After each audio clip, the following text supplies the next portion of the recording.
the effects of Melissa, let's welcome in Orlando attorney who sent 2 private jets filled with supplies to Jamaica and is sending Starlink there tomorrow, by, as I understand it, Dan Newland. Dan, great to see you.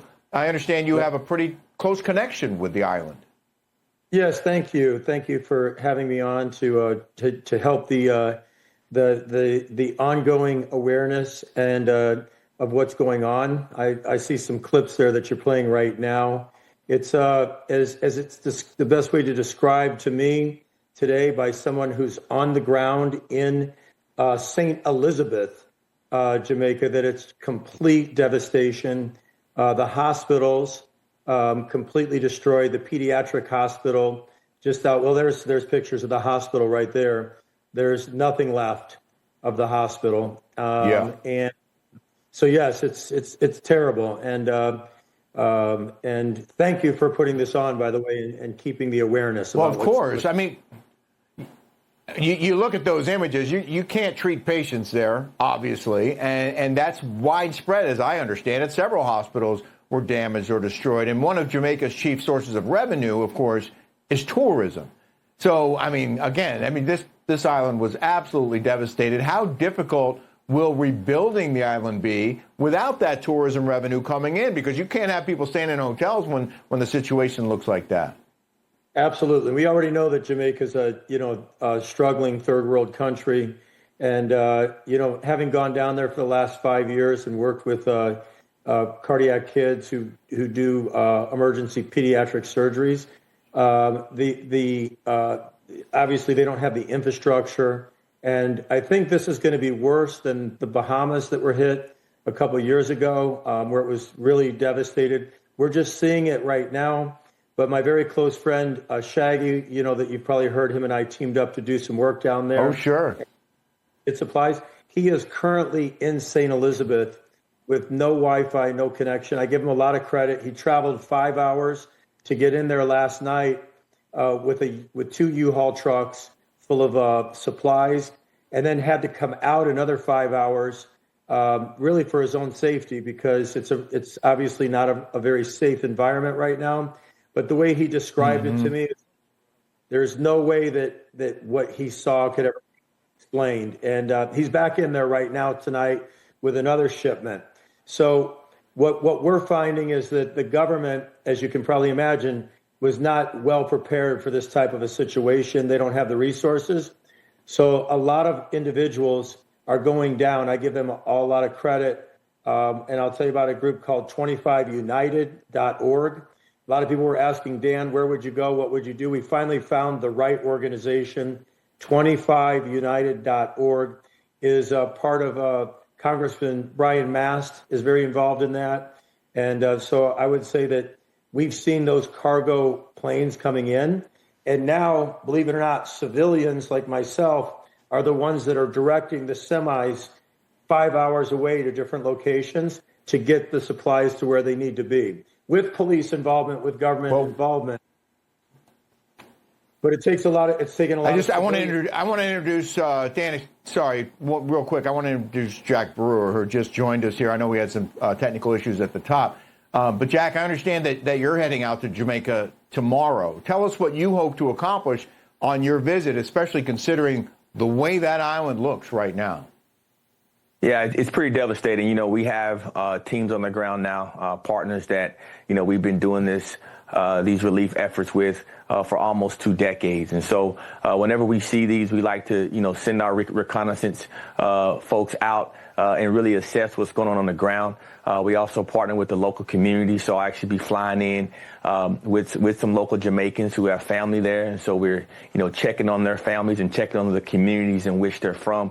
We also partner with the Bob Marley Foundation, which has been a dear close friend, Rohan Marley, of mine, and so we have a lot of contacts on the ground, and the stories that we're hearing and the photos that we're seeing are so devastating. When you start hearing about these small pockets in Jamaica and where people don't have food yet and don't have resources, and you're meeting so many folks who have relatives that they can't contact because they don't have cell phone service. And so our plan is to bring resources, including Starlinks. We're going to bring a lot of battery powered, so that folks can use generators as well. And so we have a lot of tarps. The roofs just got demolished with all these heavy winds, 180, 185 miles an hour.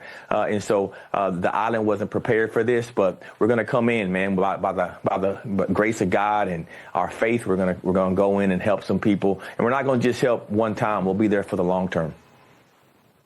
Well, that's good to hear. I chased dozens of hurricanes in my career, and I've been in the aftermath of dozens of hurricanes in America primarily, and we know how hard it is to recover from storms, this kind of storm, here on the homeland. Imagine you're on an island, isolated out there in the Pacific and the Caribbean. Jack, it really brings things up. The level of necessity and the level of difficulty in helping them. It seems like to me it would make things a whole lot tougher. It really is. The transportation, they don't always have the same level of equipment. I'm down here in Florida, so, we're used to responding to hurricanes. And, Governor DeSantis will have, hundreds and sometimes 1,000 linemen going through the streets and putting back up electricity. And so sometimes in these island countries, it takes a little bit more time to get basic infrastructure up, to get clean water running again, to get electricity back up. And so those are some of the things that we're going to try to, as an organization, assist with. We have a couple hospitals that we've identified that need some help, with roofing and electricity and plumbing and those type of things. So that's a major priority for us. We're also bringing some chainsaws in. I heard from Samaritan's Purse today they're going to be bringing some excellent chainsaw workers in. And those are the things that are really needed. Let people be able to move around. Yeah. Let transportation start to happen again so folks can get in and out of their houses and in and out of their communities so we can get this aid to the people that need it. And Dan, you mentioned a website. Let's give that to our viewers one more time. We're a place that you recommend people go to if they want to help. Yeah, first off, nice to meet you, and thank you so much, sir, for everything you're doing in Jamaica. And I do think it's all about the long term. The immediate part of this, the conversation we're having, but the long term that will, that's going to take a lot of resources, a lot of heart. But the website or the site is just simply 25united.org. Again, they've already delivered, and forgive me if I'm mistaken, but at least 10 large, like 737 cargo flights have already been in. They were Shaggy and I, along with this group, were the first ones to land. The Jamaican authorities didn't know what to do with all the cargo. Literally, it was just massive amounts of cargo that were stacking up. And it was through 25 United that brought in semis also that are now taking, these supplies and medicine, diapers and food out to these rural areas, which are mass destruction. Literally, like the hospital that you showed photos of, I mean, there were people in all of those beds.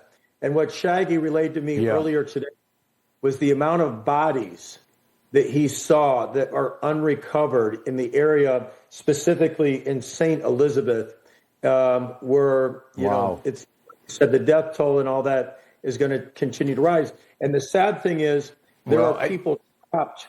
There are people trapped on the island as we speak who have been reaching out to me, out to other people. Yeah, and we obviously hope they obviously need the help. Jack, real quick, where would you like our viewers to go before we have to say goodbye?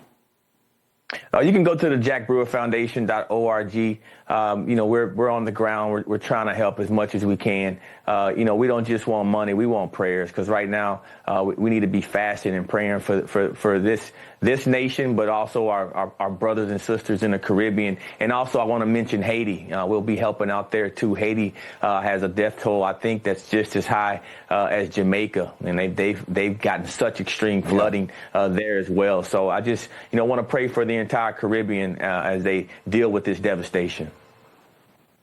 Jack.